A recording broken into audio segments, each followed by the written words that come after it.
Hello दोस्तों, मिथि cook में आपका स्वागत है। तो आज मैं अपनी मिथि कुक की पौराणिक रसोई से बताने वाली हूँ कि शुक्राचार्य की बेटी देवयानी की कैसी थी प्रेम कहानी। लेकिन उससे पहले आप मेरे चैनल पेज पे जाइए और बेल आइकन का बटन प्रेस कर दीजिए, जिससे कि आने वाली ऐसी इंटरेस्टिंग स्टोरीज के बारे में आप लोगों को पता चलता रहे। तो चलिए शुरू करते हैं। दोस्तों, शुक्राचार्य की पुत्री देवयानी के प्रेम प्रसंग और विवाह की ये कहानी बहुत ही रोचक है। आइए ये पौराणिक कहानी सुनते हैं। प्राचीन काल में देवताओं और राक्षसों के कई युद्ध हुए। इन युद्धों में कभी देवता जीतते और कभी राक्षस। लेकिन एक समय ऐसा आया कि राक्षसों की शक्ति तेजी से बढ़ने लगी और इसका कारण था मृत संजीवनी विद्या। राक्षसों के गुरु शुक्राचार्य को भगवान शिव के आशीर्वाद से मृत संजीवनी विद्या का ज्ञान मिला था। अब युद्ध में जो राक्षस मर जाते, शुक्राचार्य उन्हें फिर से जीवित कर देते। देवताओं के लिए ये बड़ी समस्या बन गई। क्या उपाय किया जाए? देवताओं के गुरु बृहस्पति भी इस विद्या से अनजान थे। देवगुरु बृहस्पति को एक उपाय सूझा। उन्होंने अपने पुत्र कच्छ से कहा कि वो जाकर गुरु शुक्राचार्य का शिष्य बन जाए और मृत संजीवनी विद्या सीखने का प्रयास करे।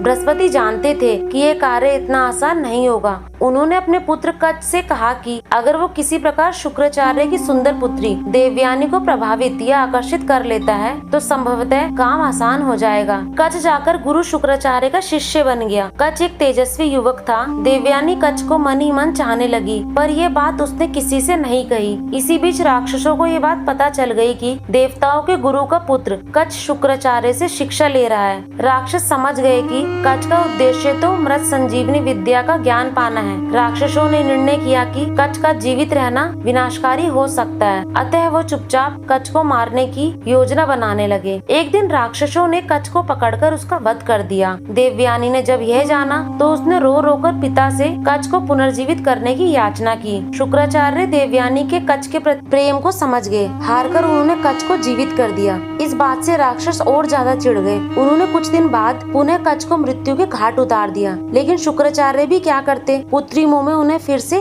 कच्छ को जीवित करना पड़ा। अब तो राक्षस और ज्यादा क्रोधित हो गए। उन्होंने सोचा जो भी हो जाए कच्छ को रास्ते से हटाना ही होगा। उन्होंने तीसरी बार भी कच्छ को मार डाला। इस प्रकार राक्षसों ने चालाकी की। राक्षसों ने कच्छ को मारकर उसके शरीर को जला दिया और राख को एक पेय में मिलाकर अपने ही गुरु शुक्राचार्य को पिला दिया। राक्षसों ने सोचा चलो अब तो छुट्टी हो गई। देवयानी ने जब कच्छ को कहीं नहीं पाया तो वह समझ गई कि क्या हुआ होगा। देवयानी ने पुनः अपने पिता शुक्राचार्य से विनती की कि वो कच्छ को पता करे। शुक्राचार्य महान ऋषि थे। उन्होंने अपने तपोबल की शक्ति से कच्छ का आह्वान किया तो उन्हें खुद के पेट से कच्छ की आवाज आई। शुक्राचार्य दुविधा में पड़ गए। अगर वह कच्छ को जीवित करते हैं तो स्वयं वे मर जाएंगे। अतः उन्होंने कच्छ की आत्मा को मृत संजीवनी का ज्ञान दे दिया। कच्छ अपने गुरु शुक्राचार्य का पेट फाड़कर बाहर आ गया और शुक्राचार्य मर गए। कच्छ ने संजीवनी विद्या का प्रयोग कर शुक्राचार्य को जीवित कर दिया। कच्छ ने शुक्राचार्य को जीवित करके शिष्य को धर्म को निभाया। अतः शुक्राचार्य ने भी कच्छ को आशीर्वाद दिया। देवयानी कच्छ को देखकर अत्यंत प्रसन्न हुई और उसने कच्छ से विवाह करने की इच्छा जताई। जवाब में कच्छ ने सत्य का उद्घाटन किया और कहा कि यहाँ आने का उद्देश्य मृत संजीवनी विद्या का ज्ञान तो पूरा हो चुका है, अब वह वापस देवलोक जा रहा है। इसके साथ ही कच्छ ने यह भी कहा कि चूंकि वो शुक्राचार्य के पेट से निकला है अतः शुक्राचार्य उसके पिता के समान हुए। इस प्रकार देवयानी कच्छ की बहन हुई, इसलिए वो अपनी बहन से शादी कैसे कर सकता है। देवयानी को इस बात से गहरा आघात पहुंचा। क्रोध और शोक में देवयानी ने कच्छ को श्राप दिया कि वह कभी भी मृत संजीवनी विद्या का प्रयोग नहीं कर पाएगा। कच्छ इस बात से चकित रह गया। चिढ़कर उसने भी देवयानी को श्राप दिया कि वे जिस भी व्यक्ति से विवाह करेगी उसका चरित्र अच्छा नहीं होगा। कच्छ के चले जाने के बाद देवयानी ने व्यथित मन से जीवन व्यतीत करने लगी। एक दिन देवयानी राजकुमारी शर्मिष्ठा के साथ वन में स्नान करने गई। राजकुमारी शर्मिष्ठा असुर राजा वृषपर्वा की पुत्री थी। राजा वृषपर्वा गुरु शुक्राचार्य का बहुत सम्मान करते थे और उन्हें मुख्य सलाहकार नियुक्त किए थे। इसी कारण देवयानी और शर्मिष्ठा में पहचान और दोस्ती थी। जब लड़कियां स्नान कर रही थी तो जोर की हवा चली, जिससे नदी के बाहर रखे उनके सूखे कपड़े इधर उधर बिखरने लगे। जब देवयानी ने नदी से बाहर आकर कपड़े पहने तो गलती से उसने शर्मिष्ठा के वस्त्र पहन लिए। हवा की वजह से सब कपड़े आपस में मिल गए थे, अतः देवयानी से यह भूल हो गई। शर्मिष्ठा ने जब यह देखा कि देवयानी ने उसके वस्त्र वस्त्र पहन लिए हैं। तो उसने चिढ़कर कहा, राजकुमारी के कपड़े पहनने से तुम राजकुमारी नहीं बन जाओगी। तुम्हारे पिता मेरे पिता के सेवक ही हैं, तो तुम भी सेविका ही हो। देवयानी एक अति सुंदर युवती थी। राजकुमारी के वस्त्र पहनने से उसकी सुंदरता और भी बढ़ गई। शर्मिष्ठा भी रूपवती थी, पर उसे देवयानी से स्त्री स्वभाव वश जलन हुई। स्नान करके लौटते समय गुस्से और जलन से भरी शर्मिष्ठा ने देवयानी को एक सूखे कुएं में ढकेल दिया और अपनी दासियों के साथ वापस नगर आ गई। कुआं बहुत गहरा नहीं था, अतः देवयानी बच तो गई, लेकिन वो उस कुएं से बाहर नहीं निकल पाई। गिरने से लगी चोट से कराहती देवयानी बचाव की गुहार लगाने लगी। संयोगवश उसी जंगल में युवा राजा ययाति शिकार खेल रहे थे। राजा ययाति महान प्रतापी राजा नहुष के पुत्र थे। जब ययाति कुएं के पास से गुजरे तो उन्होंने देवयानी की करुण पुकार सुनी। राजा ययाति ने देवयानी का हाथ पकड़कर कुएं से बाहर निकालकर उसके प्राण की रक्षा की। राजा ययाति एक सुदर्शन पुरुष थे। उनके सुंदर व्यक्तित्व से देवयानी प्रभावित होकर बोली, आपने मेरा हाथ पकड़ा ही है तो अब छोड़िएगा नहीं, आप मुझे पत्नी के रूप में स्वीकार करें। ययाति भी देवयानी के रूप यौवन पर मुक्त थे। जब उन्हें पता चला कि देवयानी गुरु शुक्राचार्य की पुत्री है तो वे असमंजस में पड़ गए। ययाति ने देवयानी से कहा कि यद्यपि वो देवयानी से विवाह करना चाहते हैं, पर गुरु शुक्राचार्य को यह संबंध स्वीकार नहीं होगा, अतः मैं विवाह करने में असमर्थ हूँ। ये कहकर दुखी मन से राजा ययाति ने देवयानी से विदा ली। जीवन में पुनः दूसरी बार देवयानी का तिरस्कार हुआ। अपमान, दुख, शोक के सागर में डूबी देवयानी वहीं कुएं के पास बैठकर रोने लगी। उधर जब शाम ढले देवयानी जंगल से वापस नहीं आई तो शुक्राचार्य को चिंता हुई। शुक्राचार्य देवयानी को खोजने निकल पड़े। वन में जब उन्हें देवयानी मिली तो उसकी हालत देखकर उन्हें बहुत दुख हुआ। देवयानी के गंदे कपड़े, शरीर में चोट लगी थी और सुंदर मुख अश्रुओं में डूबा हुआ था। अपनी प्रिय पुत्री की यह दशा देखकर शुक्राचार्य बहुत दुखी हुए। उन्होंने देवयानी से पूछा कि उसकी इस दयनीय स्थिति के लिए कौन जिम्मेदार है। देवयानी ने राजकुमारी शर्मिष्ठा की बात बताई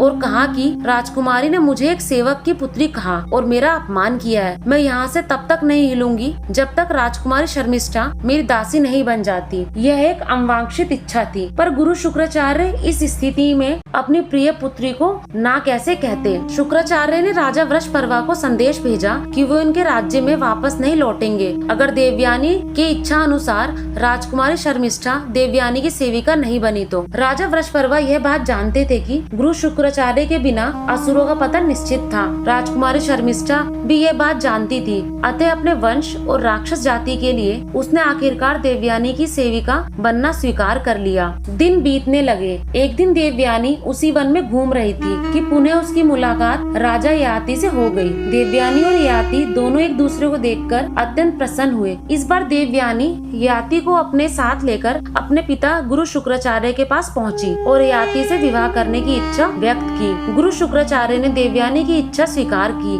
पर उन्होंने ययाति के सामने शर्त रखी कि जीवन में कभी भी ययाति की वजह से देवयानी की आंख से एक भी अश्रु नहीं बहना चाहिए। ययाति ने यह शर्त सहर्ष मान ली, अतः देवयानी और ययाति का विवाह हो गया। देवयानी से विवाह के बाद राजा ययाति अपने राज्य प्रतिष्ठानपुर, जो कि आज आधुनिक इलाहाबाद शहर में है, वापस लौट गए और आनंद पूर्वक जीवन व्यतीत करने लगे। देवयानी के साथ सेविका राजकुमारी शर्मिष्ठा भी आई थी। दासी होने के बावजूद चूंकि शर्मिष्ठा एक राजकुमारी थी, अतः उसे भी रहने के लिए एक अच्छा महल दिया गया था। एक दिन शर्मिष्ठा अपने उद्यान में घूम रही थी कि उसका सामना उधर से गुजरते राजा ययाति से हो गया। कच के श्राप का असर कहे या शर्मिष्ठा की सुंदरता या विधि का खेल, राजा ययाति शर्मिष्ठा की सुंदर पर मोहित हो गए। शर्मिष्ठा भी ययाति की ओर आकर्षित थी। शर्मिष्ठा ने ययाति से विनती की कि वह उसकी भावनाओं का सम्मान करते हुए उससे विवाह कर ले। इच्छा तो ययाति की भी यही थी, पर वह ये जानते थे कि देवयानी को पता चला तो वो बहुत क्रोधित होगी। देवयानी को कष्ट हुआ तो गुरु शुक्राचार्य का रोष ययाति पर टूटेगा। शर्मिष्ठा ययाति से कहती है, राजधर्म के अनुसार ये बात जरा भी अनुचित नहीं है कि एक राजा एक राजकुमारी से विवाह कर ले। अगर दोनों के मन में एक ही भाव हो तो हम दोनों के मन में एक ही भावना है, इसलिए हमें निसंकोच विवाह कर लेना चाहिए। आखिरकार ययाति शर्मिष्ठा की बातों से निरुत्तर हो गए और दोनों ने चुपचाप गंधर्व विवाह कर लिया। कुछ दिन बाद देवयानी गर्भवती हुई और उसके 2 पुत्र हुए, यदु और तुवर्स्तु। उधर शर्मिष्ठा ने भी 3 पुत्रों को जन्म दिया, पुरु, अनु, ध्रुवयु। देवयानी को जब यह पता चला कि शर्मिष्ठा के पुत्रों के पिता ययाति हैं, तो उसने बात शुक्राचार्य को बताई। क्रोधित शुक्राचार्य ने राजा ययाति को श्राप दिया कि वह तुरंत ही एक व्रत पुरुष बन जाए। शुक्राचार्य का ययाति को श्राप देवयानी ने जब देखा कि उसका युवा सुंदर पति अब एक कुरूप बूढ़ा व्यक्ति हो गया है तो उसे कष्ट हुआ। देवयानी ने पिता शुक्राचार्य से विनती की कि वे अपना श्राप वापस ले ले। शुक्राचार्य बोले, मेरा श्राप तो वापस नहीं हो सकता। हाँ, अगर याति का कोई पुत्र अपनी इच्छा से अपना यौवन याति को दे दे तो याति फिर से युवा हो जाएगा। भोग में डूबे याति का मन यौवन के आनंद से भरा नहीं था, तो बड़े आत्मविश्वास से उसने अपने बड़े पुत्र यदु के पास गया और यौवन देने की बात कही। यदु ने याति को मना कर दिया। इसी प्रकार ध्रुवस्तु, अनु, द्रिहु ने भी याति के आग्रह को ठुकरा दिया। अंत में याति ने अपने सबसे छोटे बेटे पुत्र पुरु से याचना की। पुरु ने सहर्ष अपने पिता की बात मान ली और यौवन दे दिया। उसी पल याति पुनः युवा बन गए और पुरु एक व्रत व्यक्ति बन गया। याति ने आनंद पूर्वक 100 साल तक यौवन का उपभोग किया। 100 वर्ष पूरे होने के बाद भी याति ने जब अपने को असंतुष्ट पाया तो वह सोच में पड़ गया। उसे समझ आया कि इच्छाओं का कोई अंत नहीं है। लाख मन की मार लो फिर भी कोई नई इच्छा पैदा हो ही जाती है। ऐसे कामनाओं के पीछे भागना व्यर्थ है। अतः याति ने अपने पुत्र पुरु के पास जाकर उसे उसका यौवन वापस करने की सोची। जब पुरु को अपने पिता याति की इच्छा पता चली तो उसने कहा, अपने पिता की आज्ञा का पालन तो मेरा कर्तव्य था। आप अगर चाहे तो कुछ समय और आनंद भोग कर जीवन यापन करे, मुझे कोई कष्ट नहीं है। याति ने जब ये बात सुनी तो उन्हें बहुत ग्लानि हुई। याति पुरु की उदारता से बहुत प्रभावित हुए और सबसे छोटा होने के बावजूद उन्होंने पुरु को अपना उत्तराधिकारी घोषित कर दिया। याति ने पुरु को उसका यौवन वापस लौटा दिया। पुनः व्रत रूप में आकर याति देवयानी और शर्मिष्ठा के साथ राज्य छोड़ के वानप्रस्थ हो गए। आगे चलकर राजा याति के 5 पुत्रों ने 5 महानतम वंश का निर्माण किया। राजा यदु यदुवंश यानी कि यादव वंश, राजा तुर्वस्तु यवन वंश यानी कि तुर्क वंश, राजा अनु मल्लेच वंश यानी कि ग्रीक वंश, राजा द्रिहु भोज वंश, राजा पुरु पौरव वंश या कुरु वंश, कच्छ, देवयानी और शर्मिष्ठा। तो यहीं पर देवयानी की प्रेम कहानी समाप्त हो जाती है। दोस्तों, कमेंट सेक्शन में जरूर बताएं कि आप लोगों को मेरी वीडियो कैसी लगी और मेरे चैनल को सब्सक्राइब करना ना भूलें।